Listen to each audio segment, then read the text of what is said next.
There is an island off the northwestern edge of Europe that for most of human history nobody particularly wanted.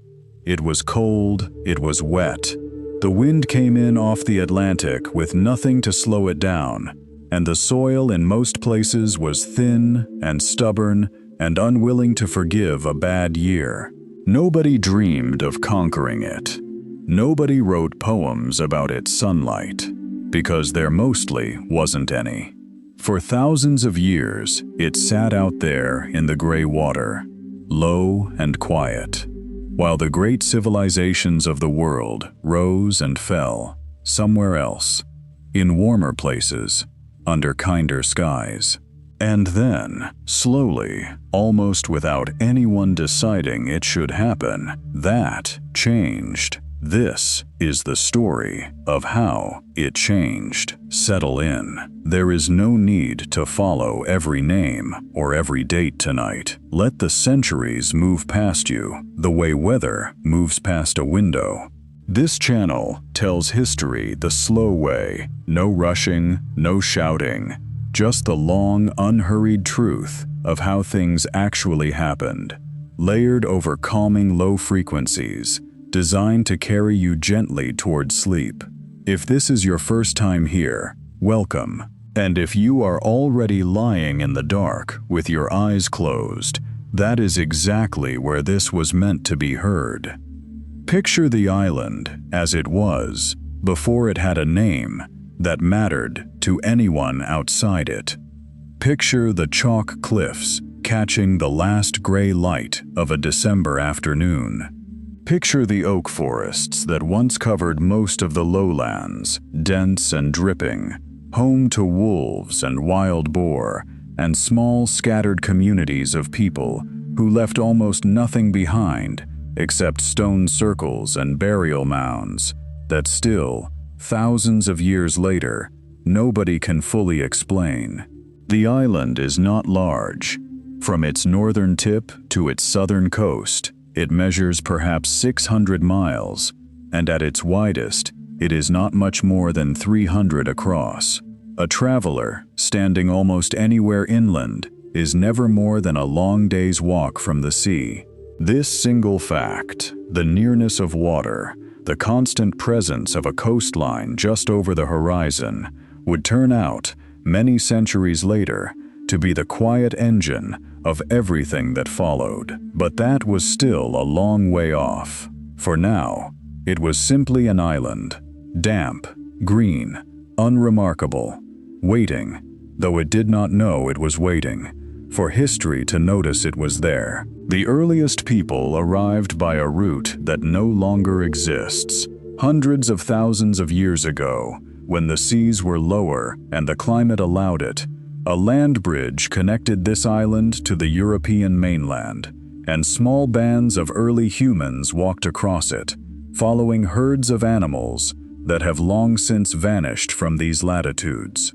They left behind a scatter of stone tools, a handful of bones, almost nothing else. They have no names. They left no songs we can hear. They are simply the first faint footprints in a story that would not properly begin for many thousands of years more. By the time anyone with a written language took notice of this island, it was inhabited by people we now call the Ancient Britons, Celtic-speaking tribes who had arrived in waves over many centuries, bringing iron tools, elaborate art, and a society organized around dozens of separate kingdoms, each with its own land, its own gods, its own long memory of feuds and alliances. They built hill forts on high ground, defended by ditches and timber walls. They painted themselves with a blue dye called woad before battle, which is where the stories of blue warriors come from.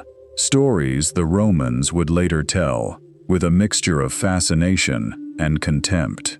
They worshipped in groves of oak under the guidance of priests called druids, whose rituals were secret enough that even the people who eventually conquered them never fully understood what they had destroyed. It was into this world, in the year 55 before the modern era, that the first ships from the Mediterranean appeared on the horizon. Julius Caesar had already conquered most of Gaul, the territory that is now France, and he turned his attention across the Channel mostly, it seems, for the glory of it, to be the first Roman general to set foot on an island that the people of Rome considered to be at the very edge of the known world, perhaps even beyond it. He landed, fought a few skirmishes, took some hostages, and sailed home again. He came back the following year with a larger force and pushed a little further inland, extracted some promises of tribute that were mostly ignored the moment his ships disappeared over the horizon, and left once more. Britain, for the next 90 years, went back to being Britain. The tribes kept fighting each other. The seasons kept turning. Rome, busy with its own convulsions, civil wars, the rise and fall of Caesar himself, the slow transformation of a republic into an empire, mostly forgot about the cold island it had visited twice and never quite conquered. But Rome does not forget forever, and in the year 43 of the modern era, under a new emperor named Claudius, 4 full legions, close to 40,000 soldiers, along with their support, their engineers, their war elephants, brought along specifically to terrify a population that had never seen such a thing, crossed the Channel once more. This time, they intended to stay. The conquest did not happen all at once, and it did not happen easily. Some of the tribes in the southeast, who had already been trading with the Roman world for generations and had grown wealthy on that trade, surrendered quickly, calculating, correctly, that cooperation would be more profitable than resistance. Others fought. A king named Caratacus, ruler of a tribe in the west, led a guerrilla resistance for nearly a decade, retreating further and further into the hills, refusing every offer of peace, until he was finally betrayed and handed over in chains. It is a small story, almost a footnote, but it tells you something about the kind of resistance this island had to offer. Proud, stubborn, unwilling, even in defeat, to fully bow its head. Over the following decades, the legions pushed across what is now England and Wales, and Rome did what Rome always did wherever it went. It built roads, straight, relentless, beautifully engineered roads that cut through forest and marsh and hillside with an indifference to the landscape that must have seemed almost supernatural to people who had never seen anything built with that kind of confidence. It built towns where there had only been scattered settlements before. London, Bath, with its famous hot springs, turned into an elaborate complex of baths and temples. York, in the north, which became a major military and administrative center. Chester, Colchester, which became, briefly, the first capital of the new province. It brought coinage, in quantities the island had never seen. It brought written records, kept in a language, Latin, that had never before been used to administer this land. It brought central heating, built into the floors of villas so that wealthy Britons could walk barefoot across warm stone in the dead of a British winter. It brought wine and olive oil and the particular comforts of Mediterranean civilization, transplanted, somewhat improbably, onto a damp northern island that had never asked for any of it. Some of this was welcomed with real enthusiasm, especially by the tribal elites who saw, correctly, an opportunity to enrich themselves by cooperating with the new power. Some of it was deeply resented, and the resentment, when it finally broke broke with a violence that has echoed down nearly 2,000 years of British memory. Her name was Boudica. She was the queen of a tribe called the Iceni, who lived in what is now the east of England, and for years her kingdom had maintained an uneasy alliance with Rome, a client relationship in which her husband, the king, retained nominal authority while Roman interests quietly accumulated behind the scenes. When her husband died, he left half his kingdom to the emperor in his will, presumably hoping this gesture of submission would protect his family and his people. It did not work. Roman officials, eager to extract every possible advantage, annexed the entire kingdom outright, seized the property of the leading families, and when Boudica herself objected, she was flogged in public, and her daughters were assaulted by Roman soldiers in front of her. What followed was not a small uprising. Boudica gathered an alliance of tribes, people who had their own grievances, their own decades of slowly accumulated resentment, and led them in a revolt that came astonishingly close to driving Rome out of Britain entirely. Her forces burned Colchester to the ground, slaughtering everyone who had taken shelter inside its temple. They marched on London, which was at that point still a relatively young settlement, and burned it too, so thoroughly that archaeologists, nearly 2,000 years later, can still find a clear layer of ash and scorched earth, marking the date in the soil beneath the modern city. They moved on to St. Albans and did the same there. The Roman historian who recorded these events claimed that something close to 80,000 people were killed in the course of the revolt, a number that is almost certainly exaggerated, but that captures, even in its exaggeration, the sheer scale of the fury that had been unleashed. Rome recovered, as Rome nearly always recovered.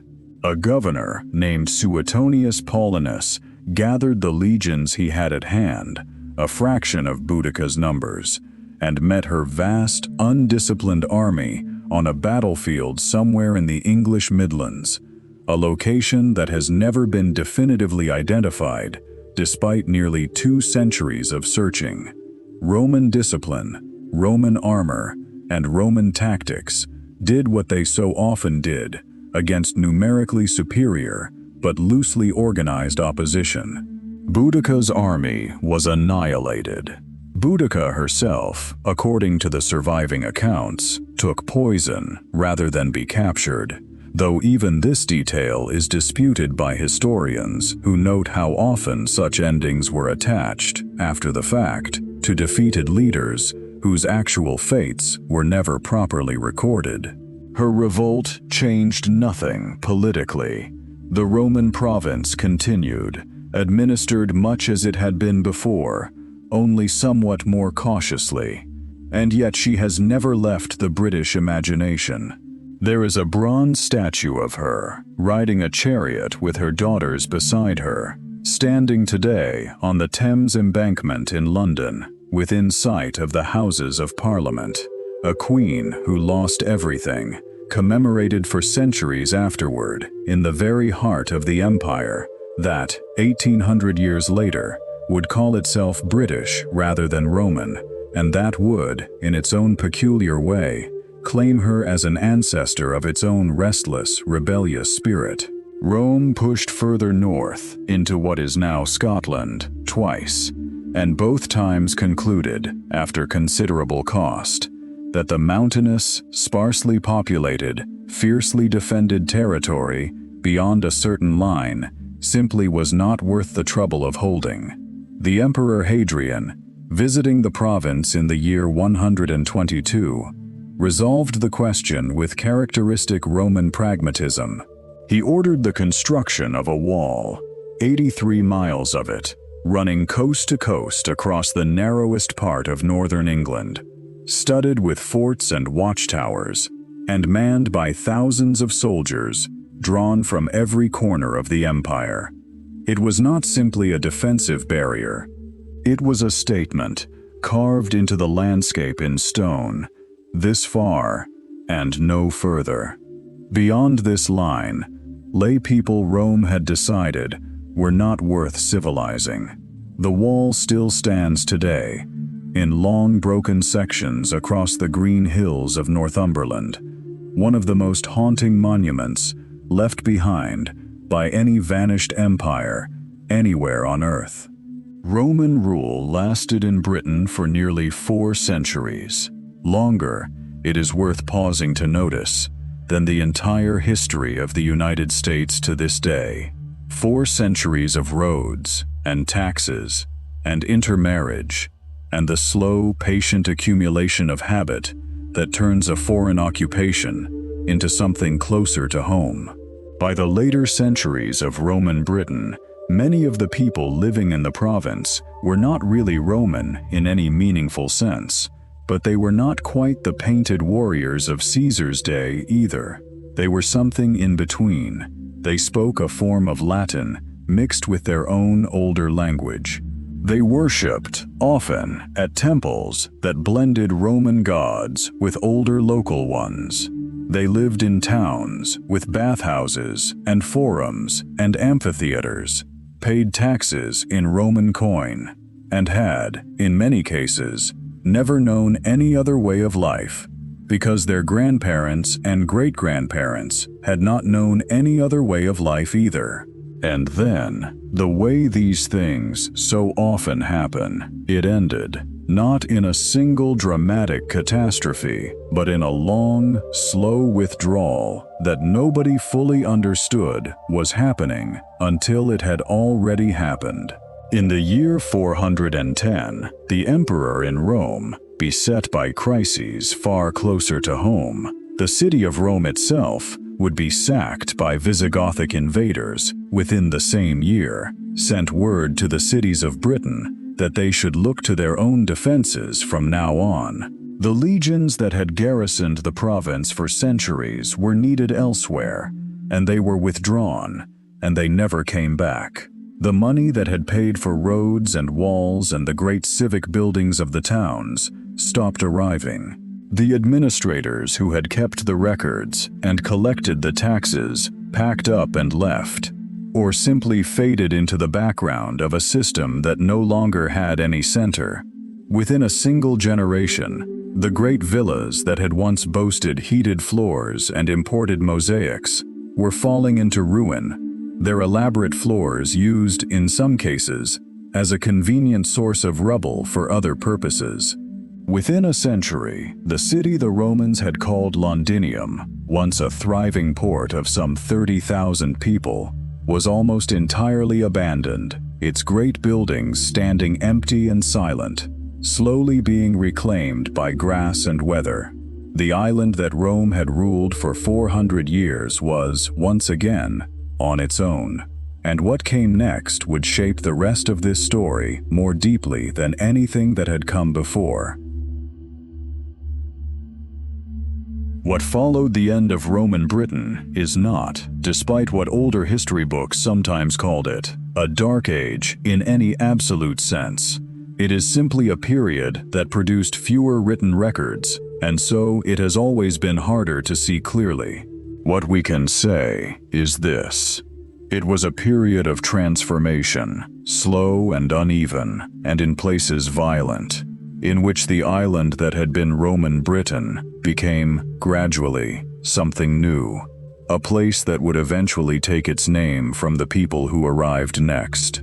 They came from across the North Sea, from the regions that are now northern Germany and Denmark, peoples the Romans had called Saxons, Angles, and Jutes, who had in fact been raiding the eastern coast of Britain for generations even before the legions left, probing for weakness, occasionally settling in small numbers along the shore. The Romans had built an entire chain of coastal forts, specifically to guard against these raiders, a string of fortifications still known to archaeologists as the Saxon Shore. But after the legions departed, the raiding gradually became something else: settlement. And then, over the better part of 2 centuries, conquest. Historians have argued for a very long time about exactly how this happened, whether the existing British population was killed or driven out, or simply absorbed, intermarrying with the newcomers until the old identity quietly dissolved into the new one. The genetic and archaeological evidence we have today suggests the truth was complicated, regional, and almost certainly different from one part of the island to another. What is not in dispute is the outcome. The older Celtic-speaking culture, along with what remained of Roman Christianity, was pushed westward into the mountains of Wales, the peninsula of Cornwall, and the far north, where it survived and in places still survives today. And across the rest of the island, a new language took root. Old English, the direct, if almost unrecognizable ancestor of the language being read right now. By around the year 600, the island that would eventually be called England had divided into a patchwork of small Anglo-Saxon kingdoms, each with its own king, its own warrior aristocracy, its own complicated tangle of loyalty and rivalry. Northumbria in the north, Mercia in the middle, East Anglia to the east, Wessex, Sussex, and Kent in the south.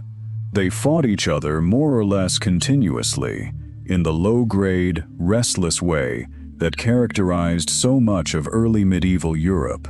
Not wars of extermination, usually, but wars over cattle, and land, and tribute, and the endless, exhausting business of being a king in a world where every neighboring king wanted to be a little more powerful than you. Into this fractured world came something that would, over time, become one of the great unifying forces in the island's history: Christianity. The story is more layered than it first appears. Some of the older British population in the West had remained Christian since the Roman period, and a remarkable, independent monastic tradition had developed in Ireland and parts of Scotland, quite separate from anything happening in Rome. But the Anglo-Saxon kingdoms that now dominated most of the island had brought their own gods with them: Woden, Thunor, Tiu, Frigge, names that survive today, half forgotten, in the English days of the week: Wednesday, Thursday, Tuesday, Friday. The shift toward Rome began in the year 597, when Pope Gregory the Great sent a monk named Augustine on a mission to the court of King Ethelbert of Kent, whose wife was already a Christian princess from the Frankish kingdoms across the Channel. Ethelbert converted, his kingdom followed. Augustine became the first Archbishop of Canterbury, and from that small beginning, the mission spread slowly northward, kingdom by kingdom, not without friction. The Christianity arriving from Rome did not always agree, on points of practice and doctrine, with the older Christian tradition that had developed independently in the north. The two traditions were eventually reconciled, mostly in favor of Rome, at a great church council in the year 664, and from that point onward, the Anglo-Saxon kingdoms, whatever their political differences, increasingly shared a single religious framework, with Canterbury as its spiritual heart. This mattered for reasons that reach far beyond religion itself. In early medieval Britain, the church was, for centuries, almost the only institution capable of preserving and transmitting knowledge. Monasteries were schools, hospitals, libraries, and centers of art all at once, and the great monastic houses of the north, Lindisfarne, Jarrow, Whitby, produced some of the most extraordinary works of art and scholarship anywhere in the early medieval world.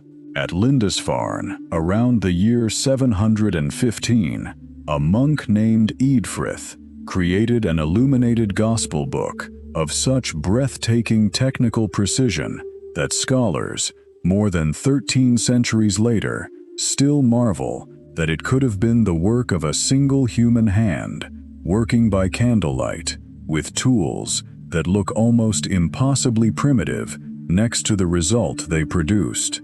At Jarrow, a monk known to history as the Venerable Bede wrote a work that gave the English people, for the first time, something like a shared origin story.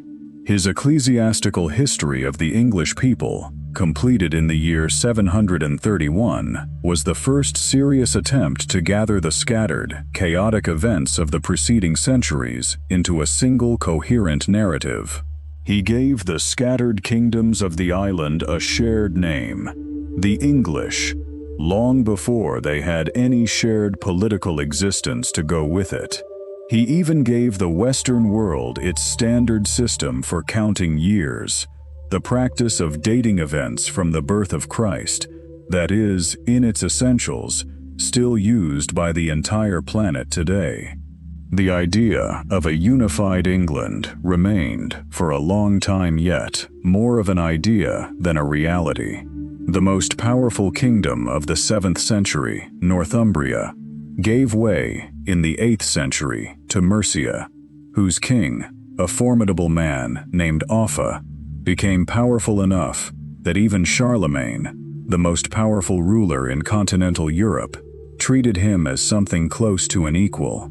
Offa built a great earthwork along the border with Wales, nearly 180 miles long, that still bears his name today. He minted silver coins, stamped with his own image, effectively the first English currency, and he seems, by the evidence of his surviving correspondence, to have genuinely imagined himself as something approaching a king of all England, though the kingdoms to the north and south would certainly have disagreed. And then, from the sea, came something that would test every one of these fragile, quarreling kingdoms at once. The first recorded raid came in the year 793 at the monastery of Lindisfarne, that same holy island where the most beautiful book in early English history had been created barely 80 years before. The raiders arrived without warning from ships that had crossed the open sea, killed the monks, plundered the monastery's treasures, burned what they could not carry away, and vanished as quickly as they had come. It was not, strictly speaking, the very first Viking raid on these shores, but it was the most symbolically devastating, and it entered the historical memory of the time as a genuine, world-altering shock, partly because of the violence itself, which medieval people were hardly unfamiliar with, but partly, and more deeply, because of where it had happened. The raiders had struck at the holiest place in the kingdom, the place where, it was believed, God's own protection should have been strongest, and the attack had come from the sea, a direction from which, until that morning, nobody in inland England had ever truly expected an enemy to arrive. Over the following decades, the raids grew larger and more frequent and more ambitious. The Norse and Danish raiders, known collectively in the Old Tongue as Vikings, learned to use Britain's deep, navigable rivers as highways, rowing their narrow longships far inland to strike towns and monasteries that had once felt perfectly safe behind the protection of distance. York fell in the year 866. East Anglia fell soon after. Northumbria fell. The great monastic libraries of the north, centuries in the building, were scattered or burned within a single generation. By the 1870s, a huge swath of northern and eastern England had come under direct Viking control, in a territory later historians would call the Danelaw, and the only English kingdoms still standing on their own were Wessex in the south, and a handful of smaller client territories clinging to its borders. One by one, the surviving English kings were killed or forced to submit. and by the winter of the year 878, a Viking leader named Guthrum had driven the young king of Wessex, a man named Alfred, into hiding in the marshes of Somerset with little more than a handful of loyal followers. To anyone watching from the outside, it must have looked as though England, as any kind of independent political idea, was about to disappear entirely from the map. The stories that have come down to us about Alfred's time in the marshes are not, by most historians' judgment, entirely reliable. The most famous of them, that he took shelter, unrecognized, in a peasant woman's hut, and was so absorbed in his own troubles that he let her cakes burn on the fire, earning himself a sharp scolding from a woman who had no idea she was speaking to her king, is almost certainly a later invention. But it has survived for more than 1100 years, precisely because it captures something true about the moment.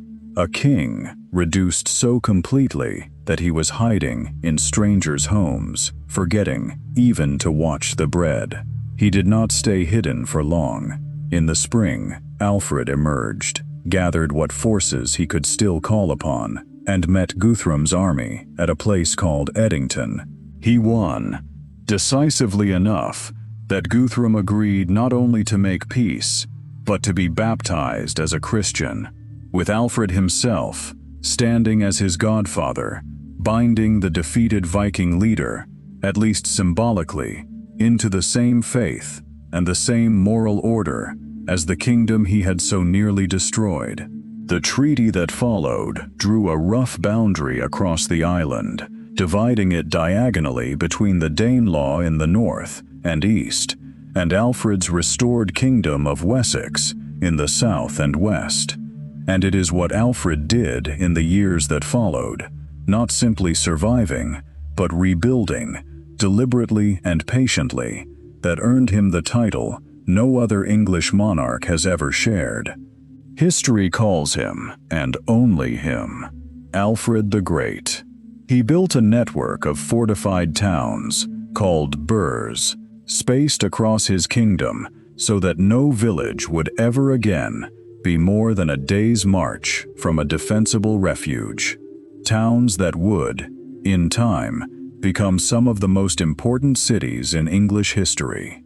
He created, for the first time, a deliberate English naval strategy, building ships specifically designed to counter the speed and maneuverability of Viking longboats.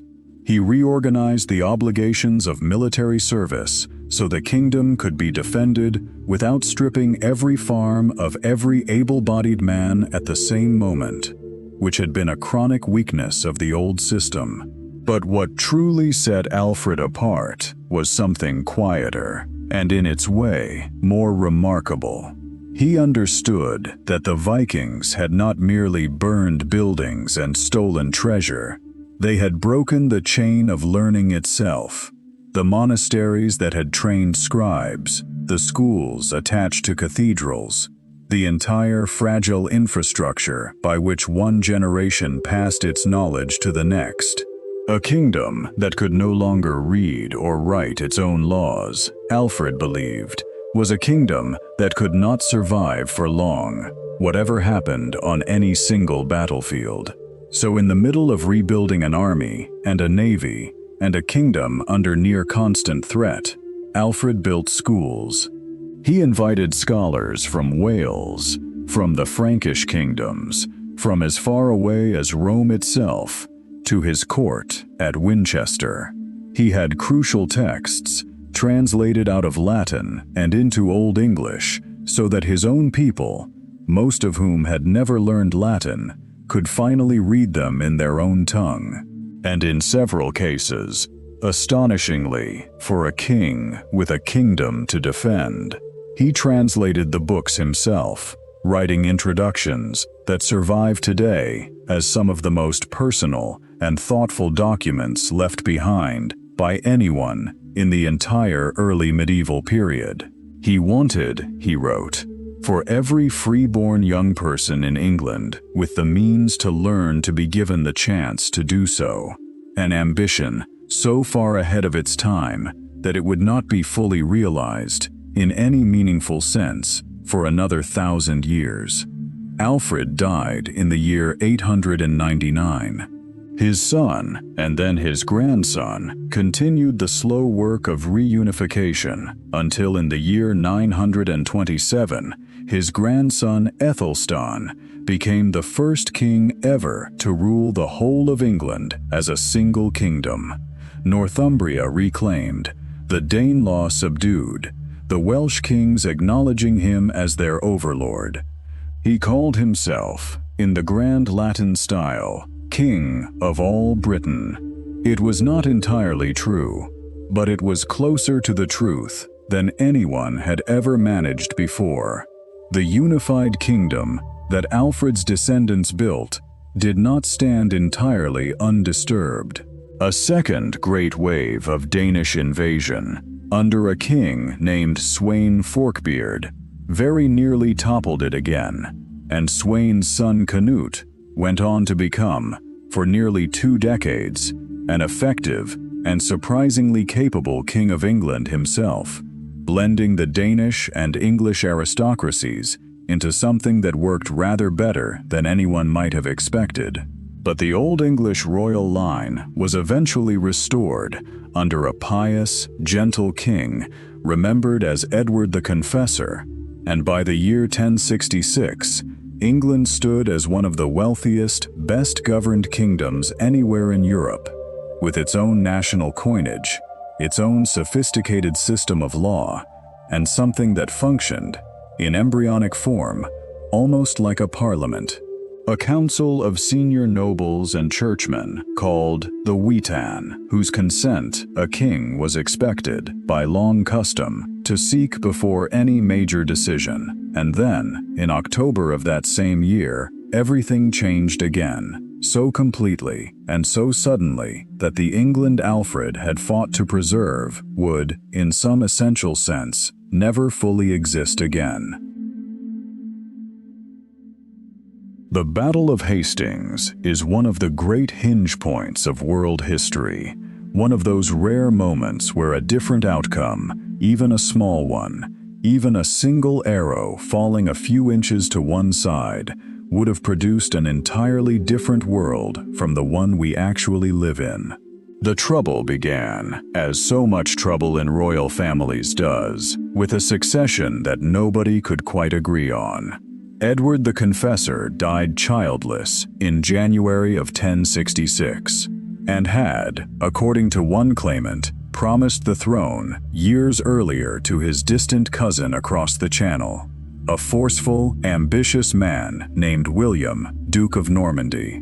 What is not in dispute is that on the very day Edward died, the English Witan, the Council of Nobles whose job it was to choose, selected someone else entirely. Harold Godwinson, the most powerful nobleman in the kingdom, present, capable, and unmistakably English. William considered this a betrayal, and he responded the way ambitious medieval dukes tended to respond to such things. He spent the spring and summer assembling an invasion fleet, something close to 700 ships, and an army of perhaps 8,000 men, Normans and Bretons and Flemish mercenaries, and in September he crossed the Channel. Harold, meanwhile, had a problem of his own. A separate invasion, from Norway, had landed in the north of England, and Harold had marched his army the length of the country to meet it, won a hard-fought victory at a place called Stamford Bridge, and then, almost immediately, learned that William had landed in the south while his back was turned.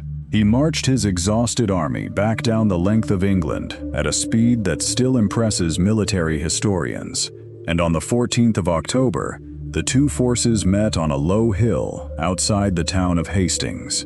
The battle lasted the whole day, which was itself unusual for the period. Harold's men fought in the Old English style, a dense wall of shields locked together on the high ground, simply waiting, absorbing wave after wave of Norman attack. For most of the day, it seems to have worked.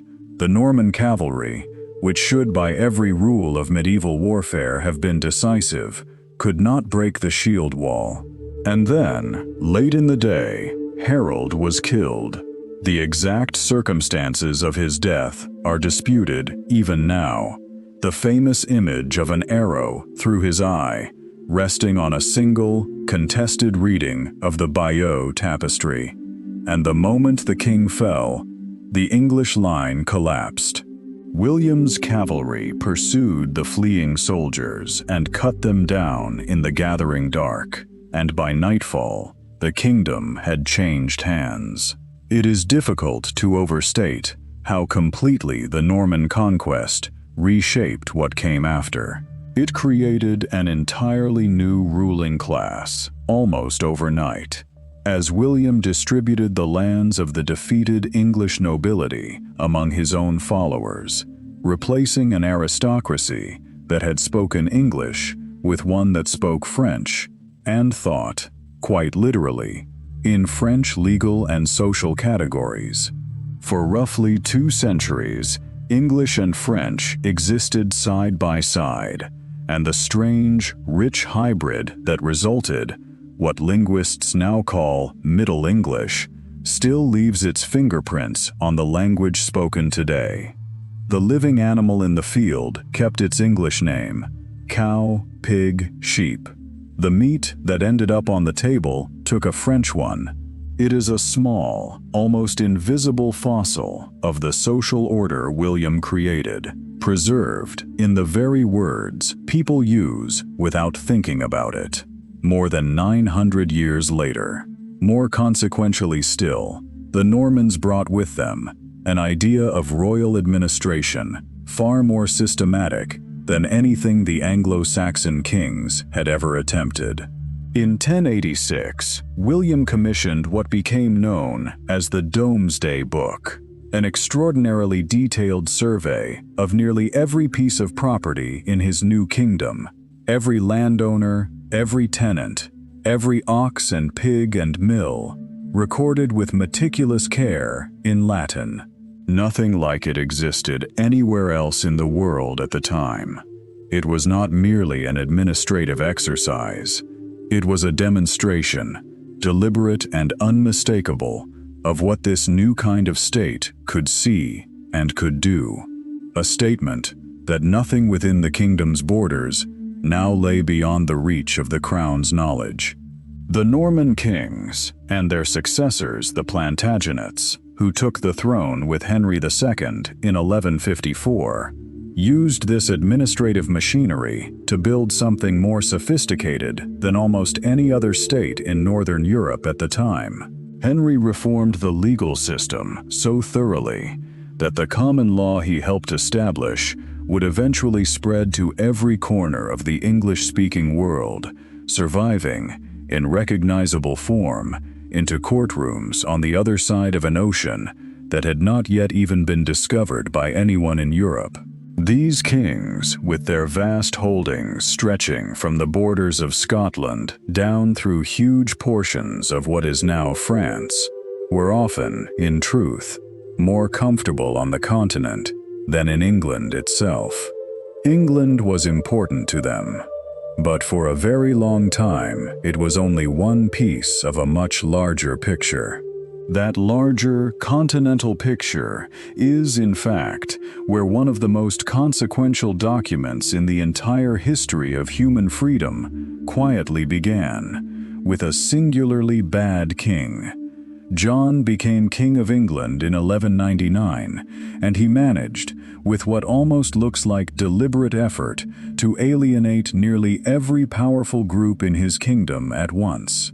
He taxed his nobles relentlessly to pay for continental wars that he then lost. He quarreled so badly with the Pope that all of England was placed under religious interdict for 6 years.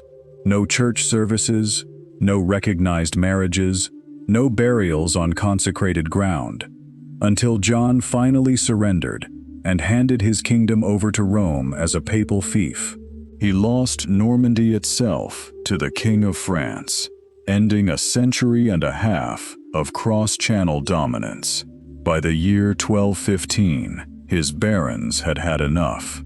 They rebelled, seized London, and forced their king to the negotiating table on a meadow beside the River Thames called Runnymede.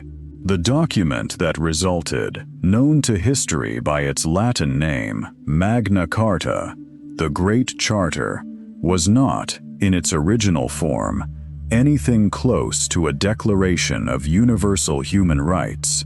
It was, at heart, a feudal settlement, a long list of specific noble grievances, paired with specific royal concessions, most of which concern points of medieval land law that no longer have any practical meaning at all.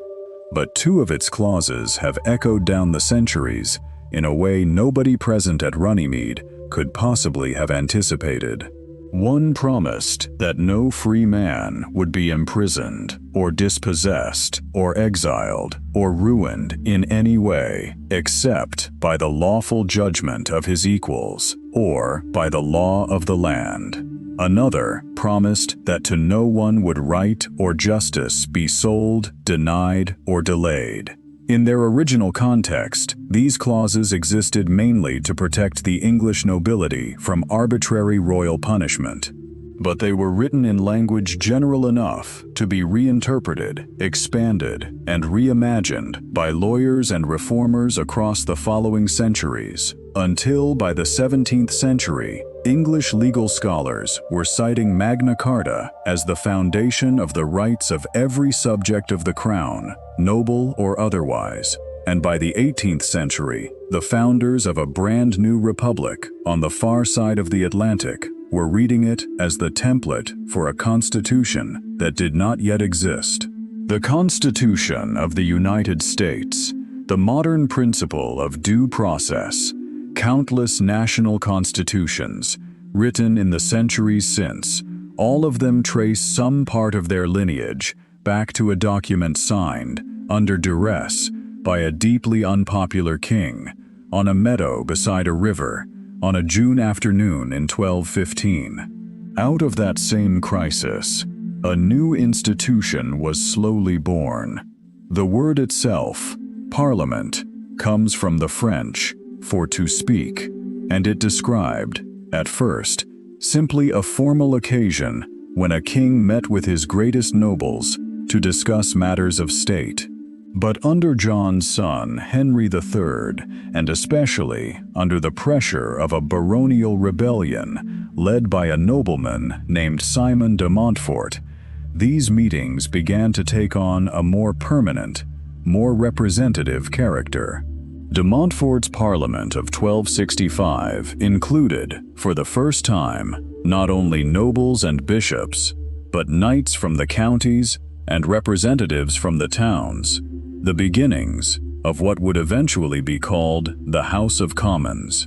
The principle that taxation required the consent of the people being taxed, given through their representatives in Parliament, took hold gradually over the following decades, and by the early 1300s, Parliament was meeting regularly, debating freely, and was understood, by custom if not yet by law, to be a necessary part of how England was governed. This mattered enormously for everything that followed. England in the 14th century was not a democracy, and would not become one in any real sense for another 600 years. But it had already developed a political culture that distributed power more widely and more durably than almost anywhere else in Europe. A habit of consultation, of seeking consent, of working through institutions rather than simply through royal command, that would prove extraordinarily significant centuries later, when this small island found itself, almost by accident, ruling a quarter of the planet. The 14th century brought other transformations too, some glorious, some catastrophic, often within the very same decade. In 1346, an English army met a French army at a place called Crécy in northern France, and what happened there changed the practice of warfare for a generation. English archers, trained from childhood to draw longbows so powerful that the strain permanently deformed the bones of the men who used them, could fire a dozen arrows a minute with deadly accuracy at well over 200 yards. The flower of French chivalry, mounted, armored, supremely confident, charged into a storm of arrows again and again, and died again and again, while the English losses remained almost trivial by comparison. It was the opening movement of what historians, slightly inaccurately, call the 100 Years' War. In reality, a series of campaigns and uneasy truces stretching across more than a century, interrupted by plague, by dynastic crisis, by diplomatic settlements that never quite held.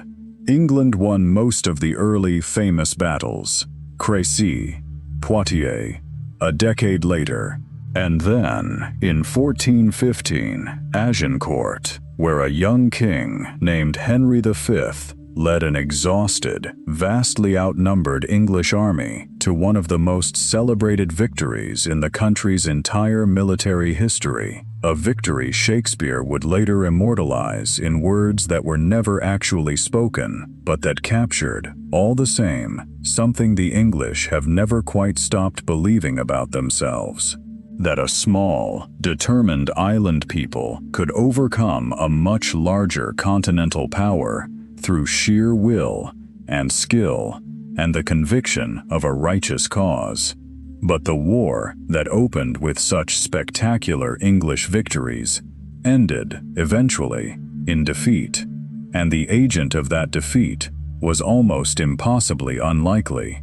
A peasant girl from a small village in eastern France, barely a teenager, who arrived at the court of the uncrowned French heir in 1429, claiming to have received visions from saints instructing her to lead the French army, and who proceeded, with a tactical instinct that confounded every experienced commander who encountered her, to do precisely that.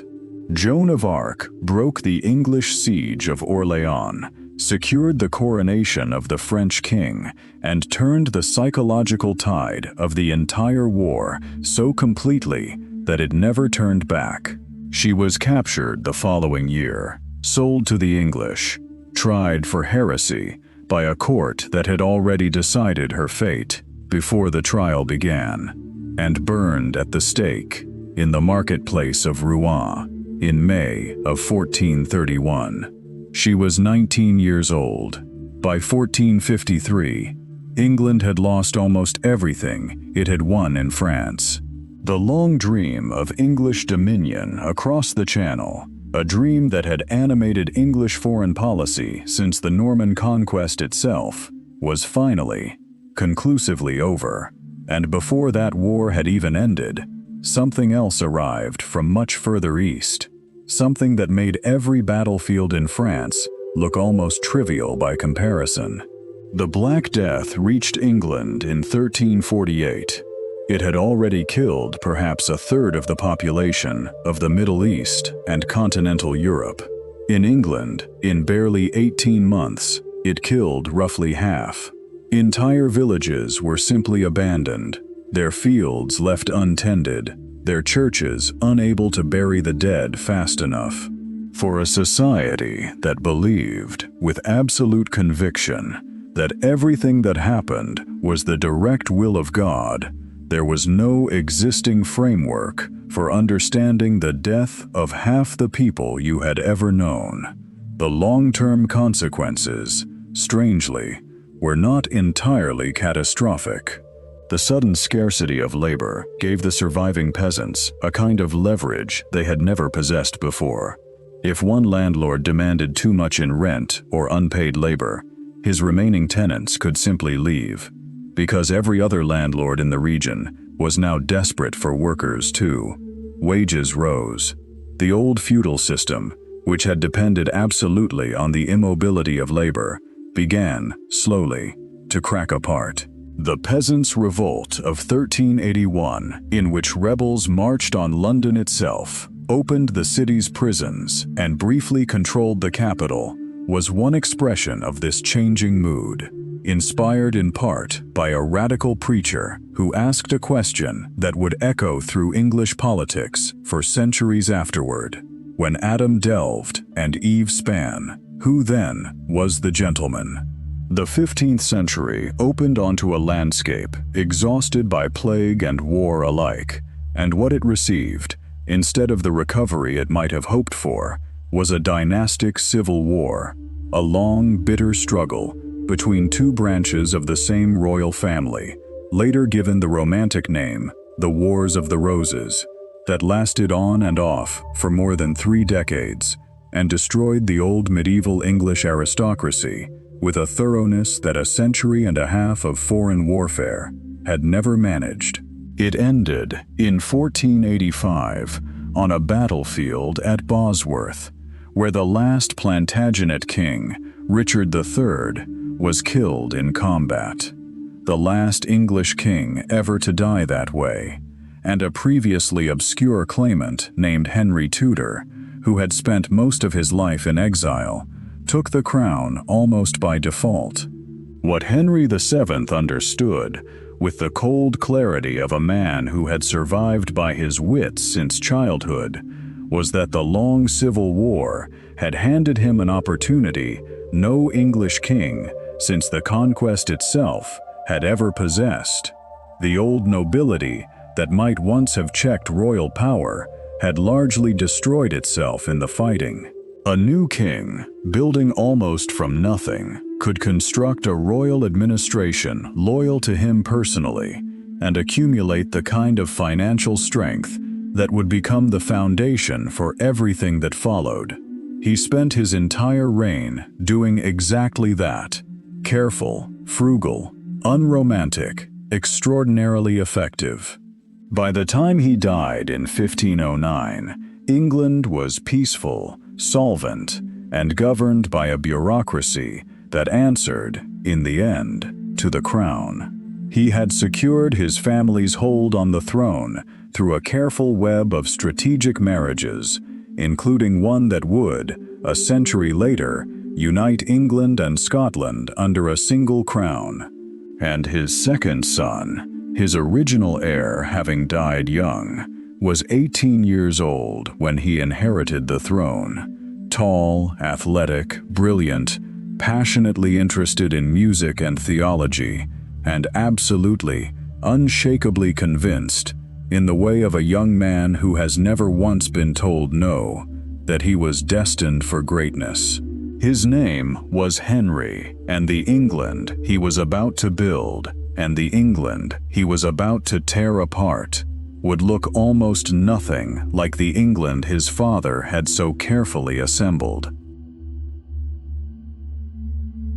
Henry VIII came to the throne in 1509 as, by most contemporary accounts, the most glamorous prince in Europe. He stood well over 6 feet tall, at a time when most men stood several inches shorter. He could read and write fluently in Latin, French, and English. He played several instruments, jousted, hunted, played a fierce game of tennis, and possessed, according to the scholars who knew him, a genuine and serious interest in theology, an interest that would, in time, change the religious life of the entire nation in ways nobody could possibly have predicted at his glittering coronation. His marriage to his first wife, Catherine of Aragon, the daughter of the King and Queen of Spain, seemed in its early years a genuine love match as much as a political alliance. But Catherine's pregnancies ended again and again in stillbirth and infant death, and the one child who survived, a daughter named Mary, was not, in the eyes of a 16th century kingdom, still haunted by the memory of the Wars of the Roses, a satisfactory answer to the question of the succession. Henry needed a son, and by the middle of the 1520s, he had become genuinely convinced that God was punishing him for marrying his brother's widow, a marriage the Pope had only originally permitted under special dispensation. He asked Rome to annul it. Rome refused, not for any deep theological reason, but for a very practical political one. Catherine's nephew, Charles V, was the Holy Roman Emperor, and at the precise moment of Henry's request, his armies effectively controlled the city of Rome itself. The Pope was simply not in a position to humiliate the most powerful man in Europe by declaring his own aunt's marriage invalid. What followed was one of the single most consequential decisions in the entire history of Christianity. Advised by a ruthless and brilliant minister named Thomas Cromwell, and emboldened by the new theological arguments being developed by Protestant reformers across the continent, Henry declared that the Pope had no jurisdiction in England at all. The English Church, he argued, was a separate institution, answerable to the English crown rather than to Rome. Parliament passed a sweeping series of acts abolishing papal authority across the kingdom, making the king the supreme head of the Church of England, and, perhaps most consequentially of all, in purely practical terms, transferring the enormous accumulated wealth of England's monasteries directly into royal hands. Nearly 900 monasteries and convents, the patient accumulation of 5 centuries of religious life, were dissolved within the space of just 5 years. Their lands were sold or granted to the nobility and the rising gentry class, their treasuries seized, their inhabitants pensioned off, or simply turned out. It was the single most dramatic redistribution of wealth in the entire history of England, and its consequences rippled outward for centuries. The new landowners who had acquired former monastic property now had an enormous personal financial stake in making absolutely certain that the religious reformation Henry had begun was never reversed, which meant that, however contested it remained in theological terms, the new Protestant settlement found itself quietly underwritten by the economic self-interest of nearly the entire English ruling class. Henry's own theology, it is worth noting, was actually fairly conservative. He had little patience for the more radical doctrines coming out of Germany, and the church he created under his own reign remained largely Catholic in its practice and worship, differing from Rome chiefly on the single, enormous question of who held ultimate authority and who controlled its wealth. The more thoroughly Protestant theology that most people now associate with the Church of England would not arrive until his son's brief reign, and would be violently reversed under his elder daughters, before finally settling into something more lasting under his younger daughter. Henry's personal life, the part of his story most people remember best, was, in truth, mostly a consequence of his political predicament, rather than its cause. He married 6 times across 38 years. Catherine of Aragon, whose marriage was annulled; Anne Boleyn, who was executed; Jane Seymour, who died shortly after childbirth; Anne of Cleves, whose marriage was annulled; Catherine Howard, who was executed; and Catherine Parr, who outlived him. Of all 6, only Jane Seymour gave him the son he had wanted so desperately for so long. A boy named Edward, born in 1537. Henry died in 1547, enormously powerful, and, by the end, enormously unwell. His physical decline, likely traceable to an old jousting injury that never properly healed. He left behind an England transformed almost beyond recognition from the one his father had handed him. Protestant in its official religion, freed from Rome, enriched by the confiscated wealth of the monasteries, and governed by a royal administration more professional and more systematic than anything that had come before. His son, Edward VI, took the throne at 9 years old and pushed the religious reformation further and faster than his father ever had.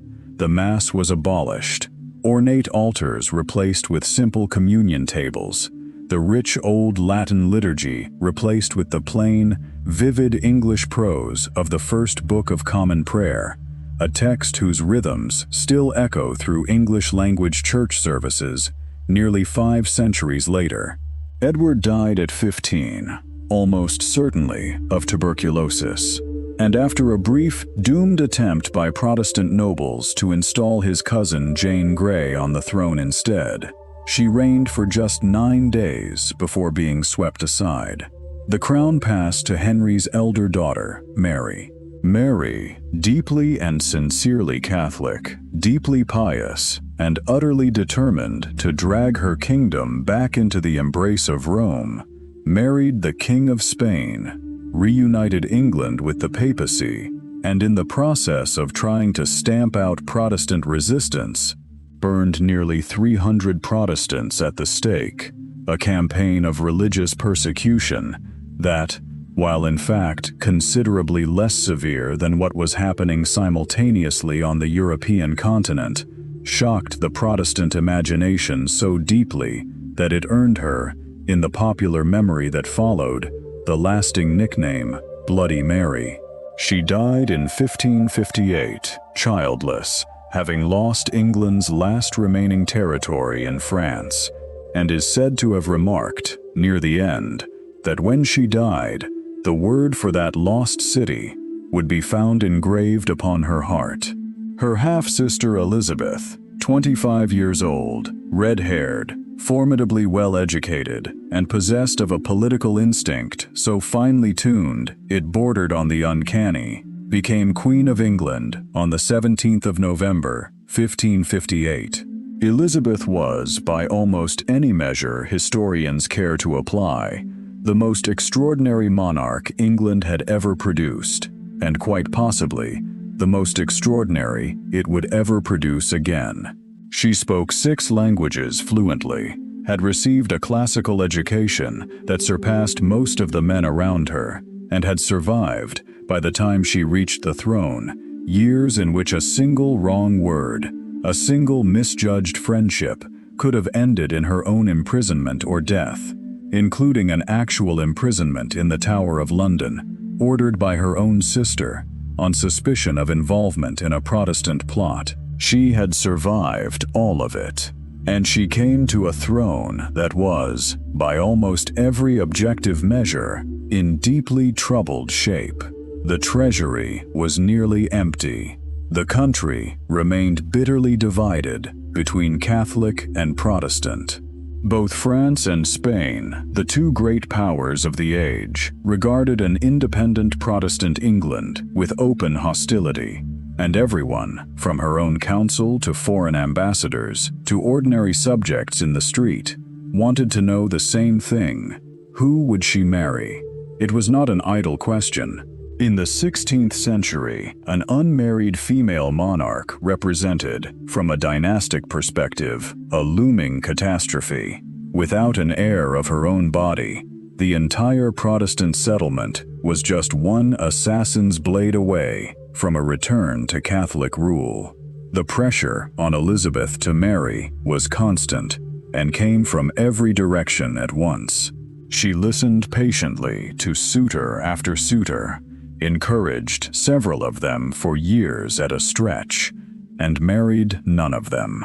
Whether this was calculated strategy or something more personal has been argued over by historians for 4.5 centuries since, and probably always will be.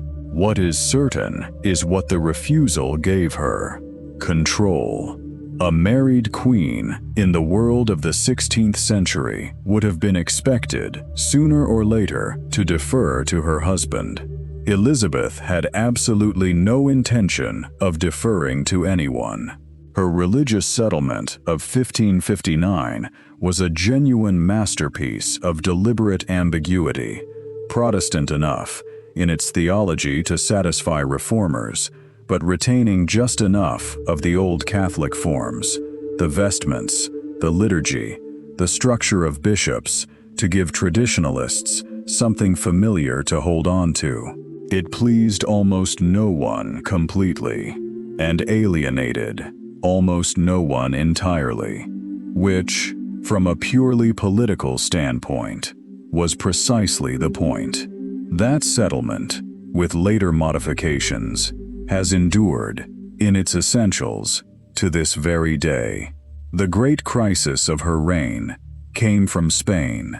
King Philip II, who had himself once been King of England by virtue of his marriage to Elizabeth's late sister, watched Elizabeth's Protestant kingdom with mounting hostility, while English privateers, pirates in effect, operating with the quiet blessing of the crown, raided Spanish treasure ships in the Caribbean with cheerful, almost theatrical impunity. Francis Drake circumnavigated the entire globe between 1577 and 1580, becoming only the second person in history to do so, and returned home with a cargo of plundered Spanish silver, so vast that Elizabeth personally knighted him on the deck of his own ship, a gesture calculated, with characteristic precision, to infuriate Philip as much as humanly possible. The breaking point came with Elizabeth's support for Protestant rebels fighting Spanish rule in the Netherlands, and, even more directly, with the execution, in 1587, of Mary, Queen of Scots, Elizabeth's own Catholic cousin, and the focus of repeated conspiracies to replace her on the English throne. The following year, Philip sent his armada. The Spanish Armada of 1588 was the largest naval force ever assembled in northern European waters, 130 ships carrying nearly 30,000 men, intended to escort an invasion force across the Channel and overthrow England's heretic queen for good. By every reasonable measure, it should have worked. Spain was, at the time, the most powerful military force on the planet. England's navy was smaller, its army was tiny. What actually defeated the Armada was not, in the end, primarily a matter of English naval genius, though English gunnery and seamanship certainly played their part, harrying the Spanish fleet up the Channel without ever quite forcing a decisive engagement, and scattering its tight formation with a daring nighttime attack using burning fire ships off the coast near Calais. What truly destroyed it was weather, a string of brutal North Atlantic storms that drove the broken fleet north around Scotland and west around Ireland, wrecking perhaps 60 ships along the rocky coastline before the shattered survivors finally limped home to Spain. Perhaps 20,000 Spaniards never returned at all. Elizabeth addressed her assembled troops at Tilbury before the outcome was even fully known, in words that have lived in the English imagination ever since, whether or not she spoke them exactly as recorded. "I know I have the body of a weak and feeble woman," she is said to have told them, "but I have the heart and stomach of a king, and of a king of England too." The defeat of the Armada did not end the long war with Spain, which dragged on in various forms for another 16 years. But it changed something deeper than any single military campaign could have changed. A small Protestant island had stood against the greatest Catholic power on earth, and had survived. Providence, the English mind of the period concluded, with absolute conviction, must surely be on their side. It was a belief that would shape English, and later British, behavior on the world stage for a very, very long time to come. Elizabeth died in 1603, having ruled for 45 years, and left behind her a confident, outward-looking kingdom with the beginnings of a maritime commercial empire and a cultural flowering, Shakespeare, Marlowe, Spenser, that has rarely, if ever, been matched in the English language since. She had no children of her own, and the throne passed to her cousin's son, James, already King of Scotland, who became, simultaneously, James I of England. For the first time, the two kingdoms of the island shared a single monarch. James was, by most accounts, a genuinely learned man, but an awkward and anxious one, and he held a theory of royal authority, the divine right of kings, so absolute that it sat uneasily with a country that had, by then, a century of Magna Carta tradition and parliamentary practice behind it. The tension he planted would grow, slowly but steadily, into something far more dangerous under his son. Charles I, who came to the throne in 1625, believed in his own royal authority even more fervently than his father had, and was considerably less skilled at managing the political consequences of that belief. He dissolved Parliament 3 times in his first 4 years as king, and then, when it refused to fund him on his own terms, simply ruled without it altogether for 11 years. He married a French Catholic princess, alarming a deeply Protestant kingdom. He tried to impose a new prayer book on Presbyterian Scotland, and Scotland rebelled outright.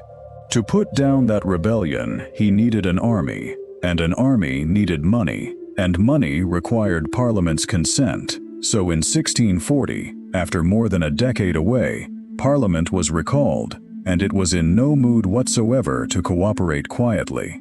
What followed was the long, slow unraveling of an entire constitutional order, and then, in 1642, open civil war. It was not, in any simple sense, a war between social classes. Both sides drew support from every level of English society.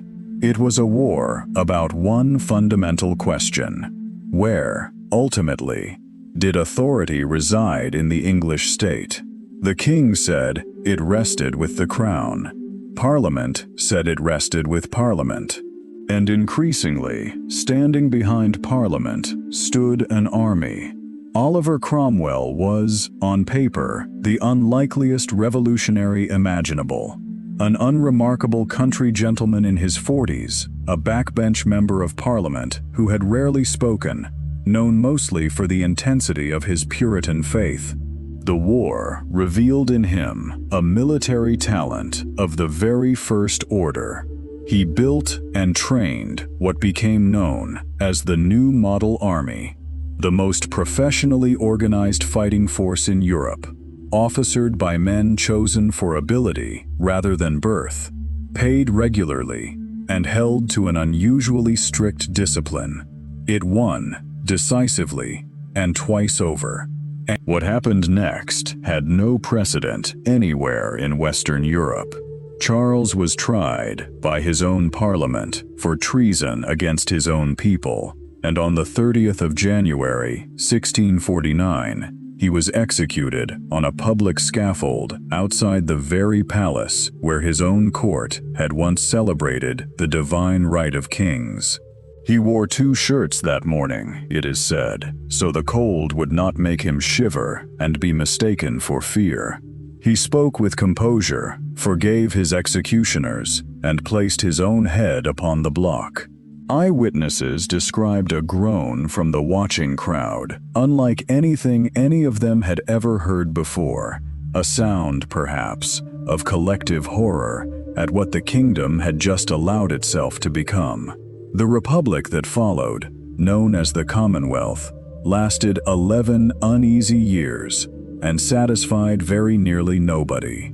Cromwell proved as capable a ruler as he had been a soldier, but his radicalism had clear limits. He suppressed the more extreme reformers among his own allies. conquered Ireland with a brutality still bitterly remembered there more than 3.5 centuries later, and ultimately ruled as Lord Protector with a personal authority not so very different from the one he had fought a king to abolish.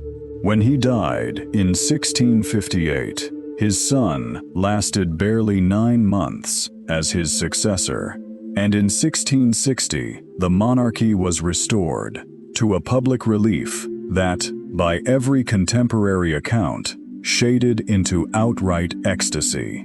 The exclusion crisis of the 1680s, a bitter struggle over whether a Catholic heir should be allowed to inherit the throne at all, produced 2 lasting legacies: the words Whig and Tory, which began as insults thrown across the parliamentary floor and became, in time, the names of England's 2 great political traditions, and the political philosophy of John Locke, whose argument that legitimate government derives its authority only from the consent of the governed would, a century later, find its most dramatic expression, an ocean away, in the founding documents of a brand new republic. When James II came to the throne in 1685 and confirmed every fear his opponents had harbored about a Catholic king, appointing Catholics to high office, suspending laws against Catholic worship, and finally producing a Catholic son who promised a Catholic dynasty stretching indefinitely into the future, a group of leading nobles wrote, in desperation, to James's own Protestant son-in-law, William of Orange, inviting him to come and take the throne instead. William landed in November of 1688 with an army at his back, and James's support evaporated almost overnight. He fled to France, and the bloodless transfer of power that followed became known, fittingly, as the Glorious Revolution. The Bill of Rights of 1689, which settled the new arrangement, established that Parliament must meet regularly, that its debates must be free, that taxation required its consent, and that the monarch could no longer rule above it. It was not democracy. Power still rested firmly with a narrow elite of landowners, but it established, once and for all, that the king ruled through Parliament rather than over it, and that the rule of law stood supreme above any single individual, however exalted. In 1707, after a century of sharing a single monarch, England and Scotland finally became one political nation, in an act of union built on a century of argument, negotiation, and no small amount of outright bribery. The new state took the name Great Britain, and by then, England had already begun building something genuinely new in the world. Not an empire of the old style, won and held by conquest and tribute alone, but a commercial empire, built on trade, on investment, and on financial institutions, sturdy enough to fund it. The Bank of England, founded in 1694, gave the crown a reliable source of credit. A growing stock market let investors pool their capital for commercial ventures and share both the risk and the reward. And it was this financial architecture, quietly, that would matter every bit as much as any fleet or army in the centuries still to come. Because war in the 18th century was extraordinarily expensive, and the nation that could finance its wars most efficiently held an advantage that, in the end, proved decisive. The 18th century was, almost without pause, a century of war, fought sometimes for territory, sometimes for trade, sometimes simply to preserve a balance of power on the European continent. And out of those long, grinding conflicts, Britain emerged, again and again, just a little stronger than it had gone in. In the 1780s, something began happening in the north of England, in the Midlands, in Wales, that would transform not only Britain, but the entire planet. Historians still argue over the exact causes, the exact dates, the exact turning point. But the scale of the change itself is not in question. The Industrial Revolution was, very possibly, the single most consequential transformation in human history since the invention of agriculture itself. Consider what it actually changed. For nearly the entire span of human existence, up until the closing decades of the 18th century, the energy available to any civilization on Earth was limited by what living things could produce.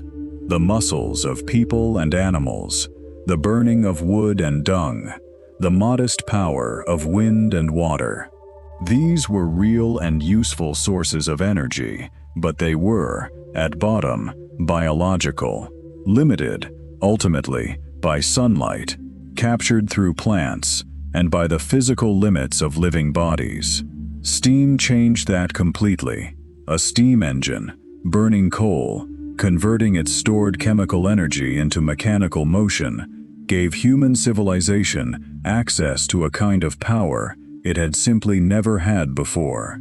A single engine could do the work of dozens of horses without ever needing to eat, without ever tiring, without ever dying, running continuously, day and night, for as long as fuel and basic maintenance were supplied. And coal, the compressed, fossilized remains of forests that had died tens of millions of years earlier, lay beneath the British landscape in quantities that seemed, at the time, essentially without limit. Why did it happen here first? The honest answer is a combination of factors, layered one on top of another. Geography helped enormously. Britain sat on enormous coal deposits, conveniently close to the sea and to navigable rivers, which made it practical to move huge quantities of fuel to wherever it was needed. Institutions helped too. Property rights, a stable legal system, and financial markets that rewarded innovation and protected the returns on investment in a way that was, for the period, genuinely unusual. The empire helped, supplying both raw materials and reliable markets. Cotton grown in the American South and in India fed the textile mills of Lancashire, and the finished cloth was sold straight back into colonial markets. The empire serving simultaneously as both supplier and customer. And a particular culture of practical, hands-on inquiry helped most of all. A tradition of curious, methodical tinkering that produced people who thought carefully and creatively about how things actually worked and how they might be made to work just a little better. A Scottish instrument maker named James Watt, working at the University of Glasgow, improved an existing, rather inefficient steam engine design in the 1760s with a series of modifications, most crucially, a separate condenser that made it dramatically more efficient. His partnership with a Birmingham manufacturer named Matthew Boulton turned this improved engine into a genuine commercial product, and by the 1780s, Watt's engines were being installed in mines, in mills, in foundries across the country. By the 1830s, they were pulling trains across the landscape at speeds no human being had ever experienced before in the entire history of the species. The transformation of the textile industry was just as dramatic and arrived almost as quickly. The spinning jenny, the water frame, the power loom, each innovation arriving close on the heels of the last, dramatically increased the productivity of cotton and wool manufacturing, concentrating work that had once been spread across thousands of individual cottages into vast new factories that could now produce, in a single day, what a single hand worker would once have needed weeks to finish. The workers who flooded into the new factory towns of Lancashire, Yorkshire, and the Midlands found wages that were, in many cases, genuinely better than what they had earned on the land. They found hours that were, almost without exception, longer and far more relentless than the old rhythms of agricultural labor had ever demanded. They found living conditions that were, by any standard we would recognize today, catastrophic. Overcrowded, filthy, polluted, stripped of the air and light and the deep, old social structures that had organized rural life for centuries. The human cost of the Industrial Revolution was enormous, and it was borne almost entirely by the people who had had no real choice but to bear it. Children worked in mines and factories from the age of 5 or 6. Life expectancy in the new industrial towns was, in many cases, actually lower than it had been in the countryside the workers had left behind. And yet, the wealth being generated was just as real as the suffering. A new middle class, people who built, managed, and invested in this new industrial economy, grew steadily in number, in influence, and in their own sense of importance. They were not aristocrats. They did not own land in the old sense, but they owned the new economy, and that new economy was, in absolute terms, becoming worth far more than the old one had ever been. Alongside the factories and the furnaces, something else was quietly taking shape, just as consequential in its own way. The 17th century had already produced, in Britain, the beginnings of modern science itself. Isaac Newton, born in Lincolnshire on Christmas Day in 1642, the very same year the Civil War began, produced, across a sustained burst of work between 1665 and 1687, a body of work that redefined what human beings understood about the physical universe, laws of motion, and a law of universal gravitation so precise and so general that they could describe, within a single unified framework, the orbit of a planet, the arc of a cannonball, and the rise and fall of the tides. It remains one of the greatest single intellectual achievements in human history, and it was the work, very largely, of one man, working mostly alone in a cold room in Cambridge. The Royal Society, founded in 1660, became the institutional home of this new culture of inquiry, a place built on the simple, radical idea that knowledge should be built on careful observation and experiment, rather than on inherited authority or ancient tradition. And the practical fruits of that culture were enormous. The problem of longitude, how a ship at sea could reliably calculate its own east-west position, a question that had cost countless lives to bad navigation, was eventually solved by a self-taught clockmaker named John Harrison, who spent more than 40 years of patient, exacting work building a chronometer accurate enough to make the calculation possible. It was not merely a clever technical achievement. It was, quite literally, the key that finally unlocked the world's oceans for safe and reliable travel. This close, comfortable relationship between intellectual life and commercial life was, by the 18th century, one of the most distinctive features of British culture. The coffee houses of London doubled as informal stock exchanges, insurance markets, and news services, places where merchants and scholars mixed freely, where information moved quickly, and where the line between pure theory and practical application mattered far less than the shared determination to simply find out what actually worked. This culture of practical inquiry, combined with the institutional strength of the Bank of England and an increasingly sophisticated stock market, created exactly the conditions in which the Industrial Revolution could grow into something self-sustaining not merely a cluster of clever inventions, but an entirely new kind of economy, expanding under its own momentum, faster than anyone alive at the time could really comprehend. Napoleon Bonaparte looked across the Channel at Britain for years and never once found a way across it. He built invasion fleets. He massed an army on the French coast. He waited, patiently, for the weather to change, for the Royal Navy to slip, for some combination of circumstance to finally open those same 21 miles of water that had frustrated invaders for centuries before him. It never came. The matter was settled with brutal finality on the 21st of October, 1805, off the southern coast of Spain, at a place called Trafalgar. Vice Admiral Horatio Nelson, commanding the British fleet, broke the combined French and Spanish fleet using a tactic that violated nearly every established principle of naval warfare at the time.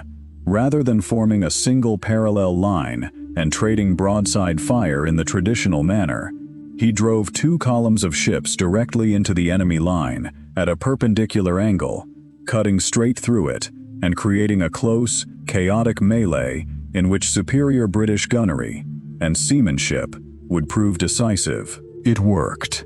The combined fleet lost 22 ships. Britain lost none.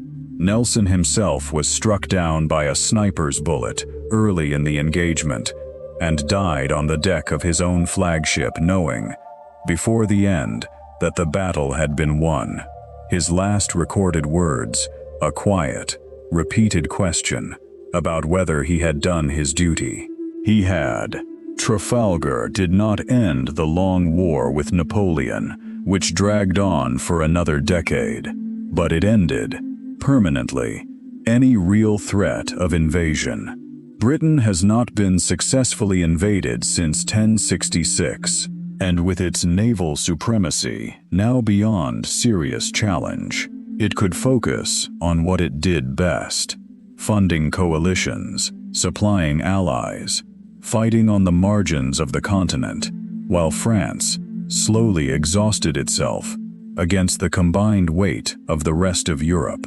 Napoleon's final defeat came at Waterloo in June of 1815, and Britain emerged from the long wars as the world's undisputed leading power, the largest navy on Earth, the most dynamic economy, the most extensive overseas empire, and a hard-won confidence that came from having stood, finally, on the winning side of the most destructive conflict Europe had experienced in living memory. The century that followed became known, somewhat grandly, as the Pax Britannica. The British peace, 100 years between Waterloo and the outbreak of the First World War, during which British naval power maintained something close to order across the world's oceans and facilitated a level of international trade and economic growth the world had never seen before. Whether that peace was actually experienced as peaceful depended very much on where you happened to be standing and who you happened to be. Victoria became queen on the 20th of June, 1837, 18 years old, barely 5 feet tall, and entirely unprepared, in any way a person could be prepared, for what her reign was about to become.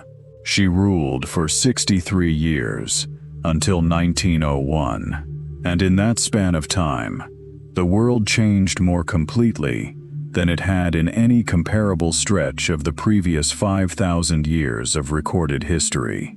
The railway, the telegraph, the steamship, the electric light, the telephone, all of it arrived within the years of her reign. The British Empire grew, across her lifetime, from already covering roughly a quarter of the world's land surface to covering even more than that. London grew from a city of 2 million people to a city of 6 million. Britain's population doubled, its industrial output quadrupled, Victoria herself was, by most assessments, more significant as a symbol than as an actual political actor. The constitutional reforms of the preceding century had already reduced the practical power of the monarchy, and Victoria, to her credit, largely understood and accepted this, expressing her considerable personal opinions through the proper constitutional channels rather than through direct interference. Her marriage to her cousin, Prince Albert, was, unusually for royal marriages of the period, a genuine love match, and Albert became the driving force behind the Great Exhibition of 1851, held in a vast glass and iron structure in Hyde Park that came to be known as the Crystal Palace, displaying the industrial and cultural achievements of nations from around the world, while making, with no real subtlety at all, one central point. This is what industrial civilization looks like, and Britain has more of it than anyone else on Earth. 6 million people came to see it. Albert died in 1861 of typhoid at just 42 years old, and Victoria's grief never fully healed. She withdrew from public life for years, dressed in mourning black for the rest of her long reign, and it was, in the end, the political genius of her Prime Minister Benjamin Disraeli, who understood her better than any of her other ministers ever quite managed to, that gently coaxed her back into the public eye, and it was Disraeli who arranged for her to be declared Empress of India in 1876, a title that transformed her image, almost overnight, from a grieving widow into the sovereign of the largest empire the world had ever known, a title she came to value enormously. That empire, at its absolute height in the early 20th century, covered roughly 14 million square miles, close to a quarter of the entire land surface of the planet, and ruled over something like 450 million people, very nearly a quarter of everyone alive on Earth at the time. It included Canada, Australia, New Zealand, India, vast stretches of Africa, colonies scattered across the Caribbean and the Pacific, and a network of strategically vital naval bases that gave it real influence in almost every corner of the globe. How it grew quite this large is a more complicated story than either its old defenders or its modern critics usually admit. Some of it was the result of deliberate, calculated conquest. India, the so-called jewel of the empire, was acquired through a long process of military expansion by the East India Company, exploiting the gradual fragmentation of the once mighty Mughal Empire and steadily outmaneuvering French competition for control of the subcontinent's enormous wealth. Some of it grew almost by accident. Traders and settlers would establish a modest commercial outpost. That outpost would draw conflict with local powers. The conflict would require a military response, and the military response would in turn create obligations that could only really be resolved through formal annexation. Much of Africa was absorbed this way, with startling speed, during the so-called Scramble for Africa of the 1880s and 90s, when the major European powers carved up the continent among themselves with a casualness that treated millions of existing inhabitants as little more than a cartographic inconvenience. The empire rested, in the end, on several interlocking foundations: naval supremacy, which let British trade move freely across every ocean on Earth while denying that same freedom to its rivals; commercial dominance, with British goods, British capital, and British financial services reaching into nearly every market the empire touched, and plenty it did not formally rule at all. A genuinely innovative tradition of colonial administration, developed through long trial and error, that let a comparatively tiny number of British officials govern enormous and wildly diverse territories by working through local elites, and existing local structures wherever possible. And, underneath all of it, an ideology, a sincere, if deeply self-serving, conviction that British rule brought law and stability and progress to peoples who would otherwise, in the Victorian imagination, remain in a state of permanent backwardness. The consequences of all this were every bit as mixed as that description suggests. The abolition of the slave trade in 1807, achieved after a 20-year campaign led by the reformer William Wilberforce, and the abolition of slavery itself across the empire in 1833, were genuine moral achievements, won at real economic cost and against fierce resistance from powerful colonial interests. The railways, telegraphs, schools, and hospitals built across India, Africa, and elsewhere left behind infrastructure that many of those territories retained and built upon long after independence. The spread of the English language and English common law gave the peoples of former colonies tools they would go on to use, in their own time and on their own terms, to build their own independent futures. But the conquest itself was, very often, violent. The disruption of existing societies was, in many places, catastrophic. The extraction of resources was overwhelmingly one-sided, and the deep racial assumptions built into the entire imperial system, the casual conviction that European civilization was simply, inherently superior, and that European rule was therefore inherently legitimate, caused damage to human dignity whose consequences are still being worked through, in one form or another, all around the world today. The empire was not simply good, and it was not simply evil.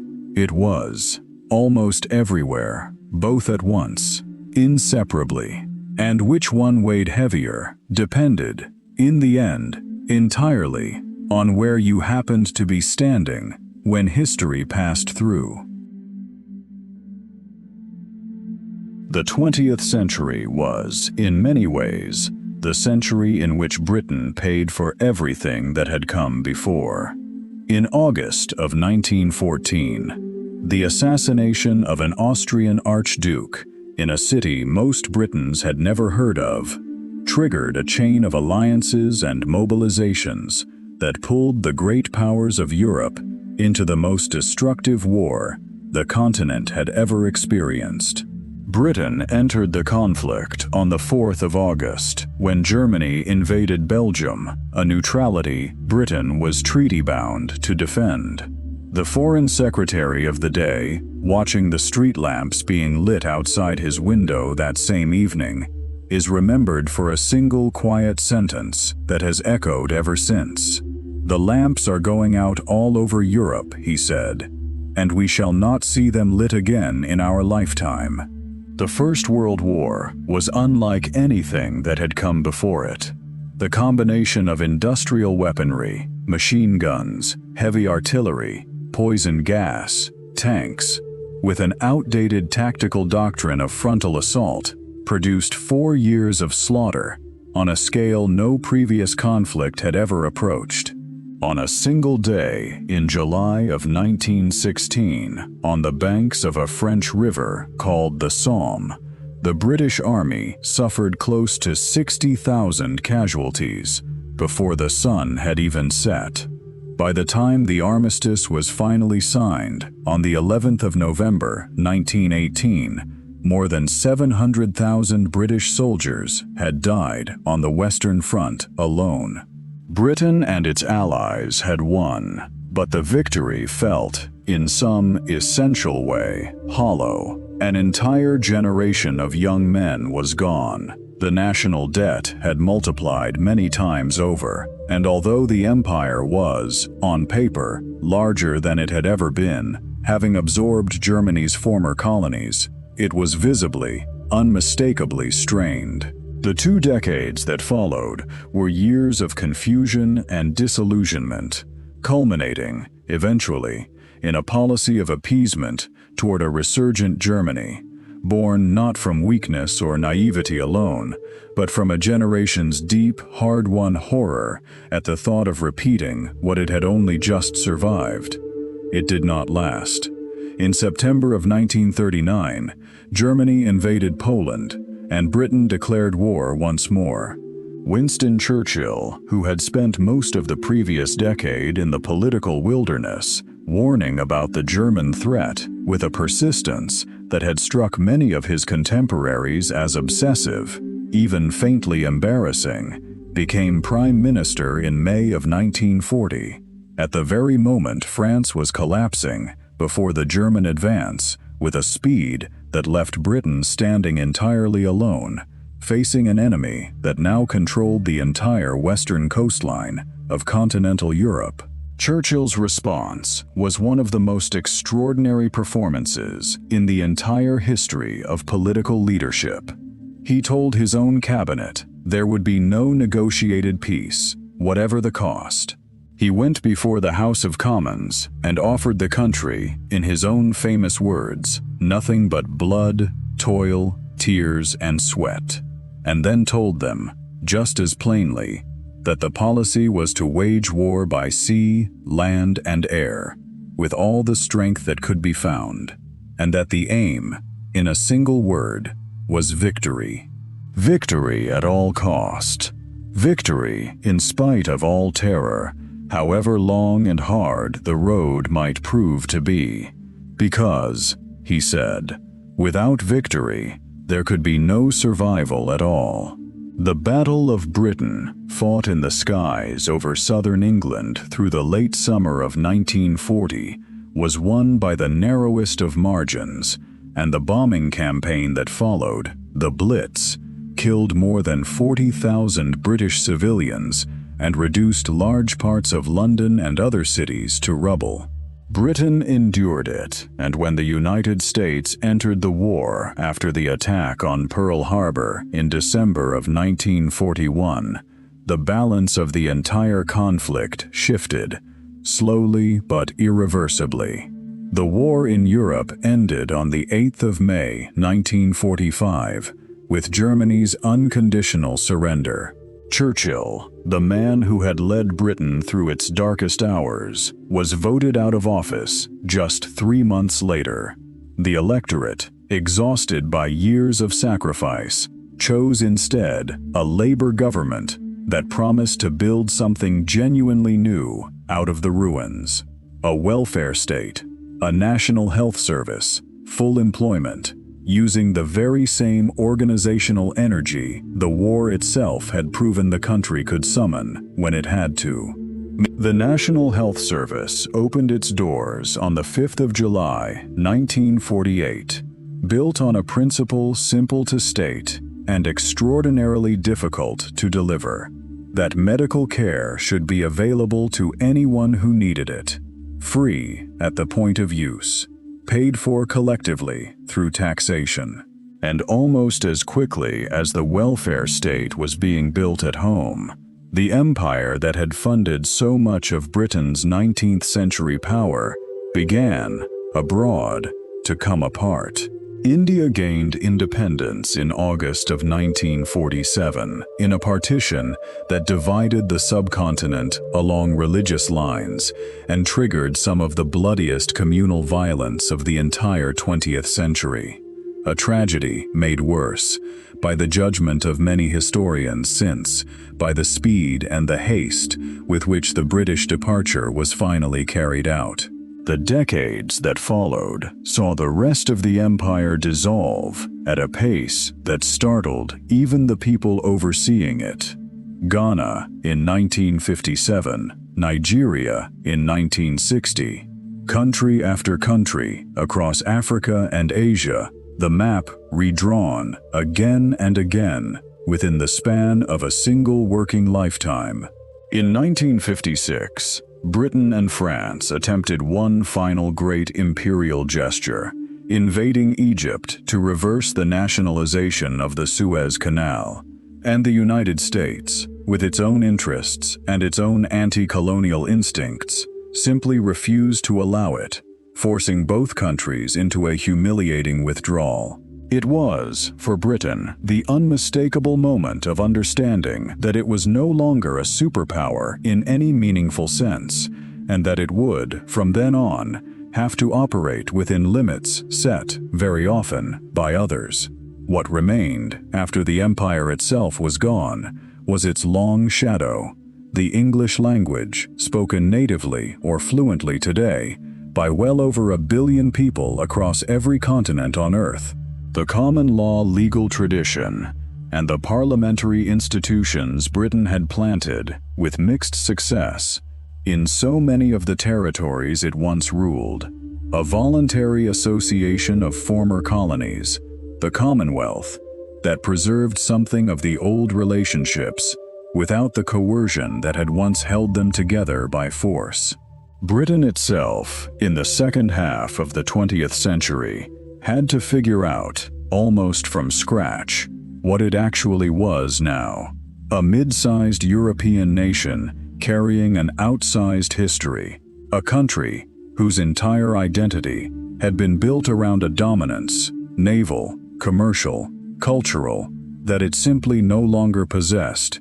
It joined the European community in 1973, finding in European integration a new context for old ambitions, and it left that same union, decades later, in a wave of national feeling that drew, whether anyone fully realized it or not, on some of the very oldest currents running through this island's whole long history.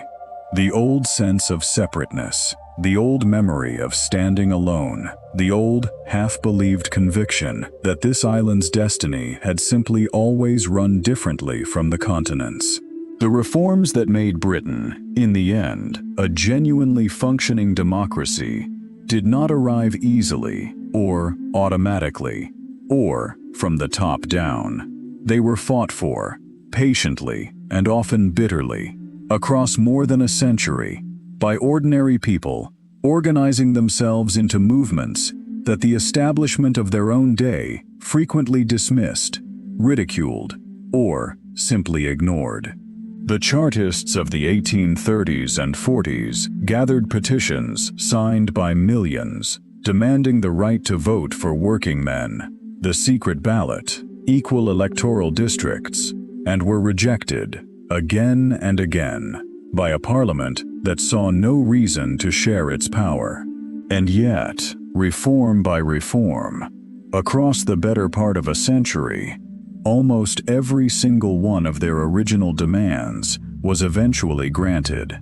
The secret ballot arrived in 1872, universal male suffrage in 1918, full adult suffrage for women as well as men in 1928, the final achievement of a long and often violent suffrage movement whose members had endured imprisonment, hunger strikes, and worse, simply for the right to be counted. The story of Britain's social reform is, at bottom, the story of the country's own political system, working roughly as it had been designed to work, generations earlier, slowly, often grudgingly, but in the end, genuinely responsive to sustained pressure from below. And the story of its empire is the story of a small island that built something vast and complicated and contradictory out of a combination of geography and institutions and timing and luck that nobody fully planned and nobody could have fully foreseen. And so we come, at last, gently, back to the question we began with, somewhere in the dark, a long while ago now. How did a cold, forgotten island, sitting quietly at the edge of a continent that mostly ignored it, become the largest empire the world had ever known? The honest answer is slowly, and not entirely on purpose. There was no master plan waiting somewhere in a drawer. There was no single decisive moment. No blueprint quietly drawn up by some far-sighted Tudor monarch or Victorian administrator, charting a clear and deliberate course from Boudicca's burning revolt all the way to a quarter of the world's land surface. There were, instead, simply decisions, thousands and thousands of them, made by people who were mostly trying to solve whatever problem stood directly in front of them. How to stop a Viking longship from coming up the river, how to fund one more expensive war, how to sell a little more cloth to a market on the other side of the world, how to build an engine that wasted just a little less steam than the last one. Decisions whose long consequences not one of the people making them could possibly have foreseen. What gave those scattered decisions their cumulative weight across so many centuries was something quieter, and in its way, more remarkable than any single battle or any single king. It was a set of institutions, Parliament, the common law, the slow, patient tradition of consent and consultation reaching all the way back to a muddy meadow beside the River Thames in 1215, that allowed the gains of good decisions to accumulate, generation after generation, and that allowed, however imperfectly, the worst consequences of bad ones eventually to be corrected. A political system flexible enough to bend again and again rather than simply break. A culture that remained, despite everything, open to new ideas, new tools, and in time, new people, in ways that were not always graceful and were very often unjust, but were, more often than not, quietly productive in the long run. And geography. Always, underneath everything else, geography. The narrow channel that kept invading armies at bay for nearly 1,000 years. The coal lying patiently beneath the hills, waiting for someone to learn what to do with it. The long, winding coastline that turned ordinary farmers and fishermen, almost by accident, into a nation of mariners. The harbors that opened, eventually, onto every ocean on Earth. The story of this island is not, in the end, a simple story of heroism, and it is not a simple story of exploitation either. It is both of those things, tangled together so completely, across so many centuries, that they can never be fully pulled apart again. The same ships that carried hopeful settlers to new lands also, in earlier and darker chapters, carried enslaved human beings across the same dark water. The same institutions that slowly, patiently, secured the rights of ordinary Britons at home, denied those very same rights, for a very long time, to millions of people under colonial rule abroad. The same industrial power that built extraordinary wealth also built, in its early decades, the kind of misery that took generations of ordinary, mostly unremembered people fighting, year after year, simply to make a little better. The island did not become powerful because it was virtuous. It became powerful because it was, in the end, simply specific. A specific geography, a specific set of institutions, a specific accident of timing, a specific run of luck that could very easily have broken the other way, more than once, across 2,000 years. Understanding all of that, the achievement, together with the cost, the brilliance bound up so closely with the brutality, is what it really means to take this long, tangled, unfinished story seriously, rather than simply telling it as a comfortable bedtime tale about a plucky little island that won. And yet, here, at the very end of a very long night, it is worth letting yourself rest in something simpler too. The cold, wet, unremarkable island is still out there, exactly where it always was, in the gray water off the edge of the continent. The chalk cliffs still catch whatever light the winter affords them.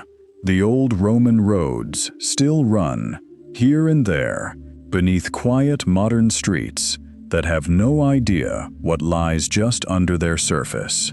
The hall, where a frightened king once burned a stranger's bread. The hill, where a shield wall finally broke. The meadow beside the river, where a furious group of barons once forced a reluctant king to make promises he never intended to keep. All of it is still there, patient, unhurried, waiting the way old places always wait.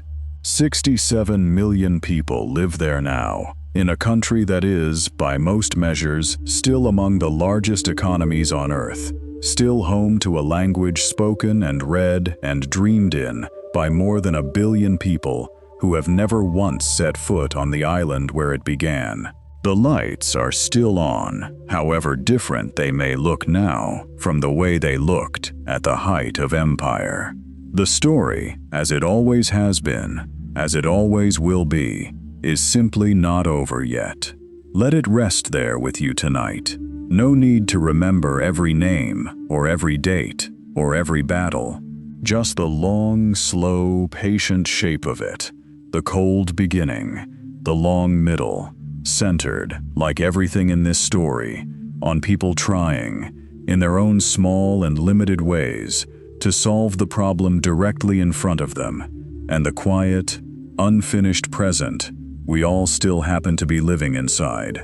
Thank you for spending this long, slow journey here, in the dark, with this small, stubborn, complicated island and all of its centuries. If your eyes are already closed, let them stay that way. If they are not, let this be the last thing your mind wanders through before they finally do. Sleep well,